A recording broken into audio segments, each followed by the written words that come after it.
മാത്രമല്ല തീർച്ചയായിട്ടും പഠിപ്പിക്കുന്ന ഫ്രാൻസിസ്, 2 ഫ്രാൻസിസ്, അതുപോലെ വിദ്യാർത്ഥിയായ ബോബി എനിക്ക് വളരെയധികം പരിചയമില്ല. എന്നാലും പരിചയമുണ്ടെങ്കിൽ തന്നെ ഫ്രാൻസിസും ഇത് 2 ഫ്രാൻസിസുമാണ് എനിക്ക് വളരെയധികം ബന്ധമുണ്ട്. ഇത് ഒരുപാട് പ്രോഗ്രാമുകൾ വിദേശത്ത് സൗണ്ട് കൈകാര്യം ചെയ്ത ആളാണ് വലിയ ഫ്രാൻസിസ്. അങ്ങനെ പറയാം, വലിയ ഫ്രാൻസിസും ചെറിയ ഫ്രാൻസിസും. എൻ്റെ ഒരു നാടകം ഛായാമുഖി തൃശ്ശൂരാണ് ഞാനത് ആദ്യമായി അവതരിപ്പിച്ചത്. ശബ്ദം നൽകിയത് ഫ്രാൻസിസാണ്. ഞാൻ നടത്തുന്ന വിസ്മയ എന്ന് പറയുന്ന ഡബിംഗ് തിയേറ്ററിലെ ഏറ്റവും പ്രമുഖനായ സൗണ്ട് റെക്കോർഡിസ്റ്റാണ് ഫ്രാൻസിസ്. പിന്നെ തീർച്ചയായിട്ടും ദീർഘദർശി. ചില ആൾക്കാർ പറഞ്ഞാൽ നമുക്ക് നോ എന്ന് പറയാൻ പറ്റില്ല.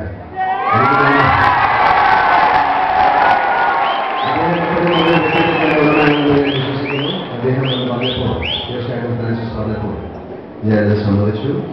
പക്ഷേ